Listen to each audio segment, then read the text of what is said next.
যে বিষয়ের ভয় করছিল পুরো ফুটবল বিশ্ব, ঠিক সেই বিষয়টাই ঘটে গেছে। ব্রাজিল হেরেছে নরওয়ের বিপক্ষে বিশ্বকাপের রাউন্ড অফ 16-এর ম্যাচ থেকে। ব্রাজিলের এই জয়টা অনেক বেশি দরকার ছিল তাদের বিশ্বকাপের স্বপ্ন পূরণ করতে, কিন্তু ব্রাজিল ব্যর্থ হলো নরওয়ের বিপক্ষে। যে নরওয়ের বিপক্ষে ব্রাজিল এখনো পর্যন্ত একটা ম্যাচও জিতেনি। 1998 বিশ্বকাপের মঞ্চে শেষবার দেখা হয়েছিল ব্রাজিল বনাম নরওয়ে। সেই ম্যাচে নরওয়ে 2-1 গোলের ব্যবধানে হারিয়েছিল ব্রাজিলকে। যদিও ব্রাজিল পরবর্তীতে সেই বিশ্বকাপের এই ফাইনাল খেলে। 1998 বিশ্বকাপের পর থেকে দীর্ঘ 28 বছর নরওয়ে ফুটবল বিশ্বকাপ খেলেনি। দীর্ঘ 28 বছর পর যখন নরওয়ে বিশ্বকাপে ফিরেই বাজিমাত করলো। নরওয়ে ওয়ার্ল্ড কাপ কোয়ালিফায়ারে ইতালিকে হারিয়েছিল, 37টা গোল স্কোর করেছিল এবং গ্রুপ চ্যাম্পিয়ন হয়ে ডিরেক্টলি ওয়ার্ল্ড কাপে কোয়ালিফাই করেছিল এবং বিশ্বকাপে এসেও তারা এখনো পর্যন্ত কোনো ম্যাচ হারেনি। দীর্ঘ 28 বছর পর ব্রাজিলকেও তারা হারিয়ে দিল এবং এই ম্যাচে 2টো গোলই করেছেন আর্লিং ব্রাউট হ্যালান্ড, তাদের সবচেয়ে সেরা ফুটবলার এবং বর্তমান সময়ের বিশ্বের সেরা কয়েকটা স্ট্রাইকারদের মধ্যে তিনি একজন। ব্রাজিল এই ম্যাচে হেরেছে তার কারণ ব্রাজিল পেনাল্টি মিস করেছে। ব্রাজিল কয়েকটা সহজ সুযোগ মিস করেছে, যে সুযোগগুলোকে কাজে লাগাতে পারলে হয়তোবা ব্রাজিল এই ম্যাচের চিত্র পাল্টে দিতে পারতো, ব্রাজিল জয়ী হতো। কিন্তু ওই যে পেনাল্টি মিস মানে ম্যাচ মিস, এরকমের একটা কথা আছে, ঠিক সেটাই হয়েছে ব্রাজিলের সঙ্গে। ব্রাজিল মিস করেছে, সেটারও ফল ভোগ করতে হয়েছে ব্রাজিলকে।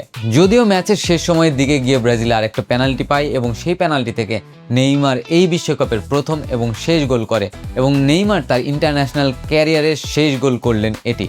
এই মেটলাইফ স্টেডিয়াম, যেই স্টেডিয়াম থেকেই নেইমারের উত্থান হয়েছিল, সেই 2010 সালে আমেরিকার বিপক্ষে এই মেটলাইফ স্টেডিয়ামেই অভিষেক হয়েছিল নেইমারের। সেই অভিষেক ম্যাচেই হেডার থেকে গোল করেছিলেন নেইমার এবং 16 বছর পর 2026 বিশ্বকাপে এসে তিনি তার ক্যারিয়ারের ইতি টানলেন এই মেটলাইফ স্টেডিয়াম থেকেই। এই স্টেডিয়াম থেকেই সব শুরু এবং এই স্টেডিয়াম থেকেই সব যেন শেষ হয়ে গেল। আপনার মনে হতেই পারে নেইমার কিছুদিন আগেই ফুটবল এসেছে, নেইমার কিছুদিন আগেই ব্রাজিলের হয়ে খেলা শুরু করেছে, এই এখনই শেষ হয়ে গেল। সময় কত দ্রুত যায় ব্রাজিল ফ্যানরা হয়তোবা একটু বুঝতে পারছেন। এই ম্যাচটা ব্রাজিল ভক্তদের জন্য কতটা কষ্টের তা হয়তো বলে বোঝানো যাবে না। এক ম্যাচে যখন বিশ্বকাপ থেকে বিদায়, তার সঙ্গে নেইমারের অবসরে যাওয়ার ঘোষণা, সব কিছু যেন একদম ঘিরে ধরেছে ব্রাজিল সমর্থকদের। তবে এই ম্যাচের পাশাপাশি দিনে আরেকটি ম্যাচ অনুষ্ঠিত হয়েছিল। সেই ম্যাচে প্রতিদ্বন্দ্বিতা করে স্বাগতিক দেশ মেক্সিকো এবং ইংল্যান্ড। যে ইংল্যান্ড এবারে বিশ্বকাপে নিজেদের ছন্দ খুঁজে পেতে একটু বেশি দেরি করছিলেন, সেই ইংল্যান্ড আবারও ফিরলেন, স্বাগতিক মেক্সিকোকে 3-2 গোলের ব্যবধানে হারালেন। যেই 3টা গোলের মধ্যে 2টো করেছে জুড বেলিংহাম, তাও আবার খুব অল্প সময়ের মধ্যে। যদিও তারপরে মেক্সিকো 1 গোল করে 2-1 ব্যবধানে নিয়ে আসেন, কিন্তু পরবর্তীতে ইংল্যান্ড আরও একটি গোল করে 3-1 গোলের ব্যবধানে এগিয়ে যায় এবং ম্যাচের একদম শেষ মুহূর্তে গিয়ে মেক্সিকো একটি পেনাল্টি আদায় করে। সেই পেনাল্টি থেকে আবারও একটা গোল করে বসেন মেক্সিকো এবং 3-2 গোলের ব্যবধানে ম্যাচটি শেষ হয়।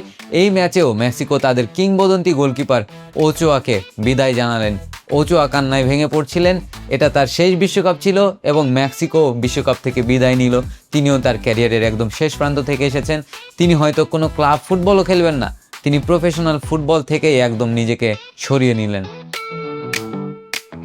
প্রত্যেকটা বিশ্বকাপের নকআউট ম্যাচগুলো যেন হয় খুব হৃদয় বিদারক এবং রাউন্ড অফ 16 শুরু হয়ে গেছে, আরও কয়েকটি ম্যাচ সামনে রয়েছে এবং প্রত্যেকটা ম্যাচে হয়তোবা দেখা যাবে কিংবদন্তি কিছু ফুটবলার তার ক্যারিয়ার শেষ করছেন। হয়তোবা এটাই ফুটবল, এটাই জীবন। Football is life, football bloody hell. এই ছিল আজকের ভিডিও, দেখা হচ্ছে পরবর্তী ভিডিওতে। ততক্ষণ পর্যন্ত ভালো থাকবেন, সুস্থ থাকবেন, বণিক বার্তার সঙ্গেই থাকবেন।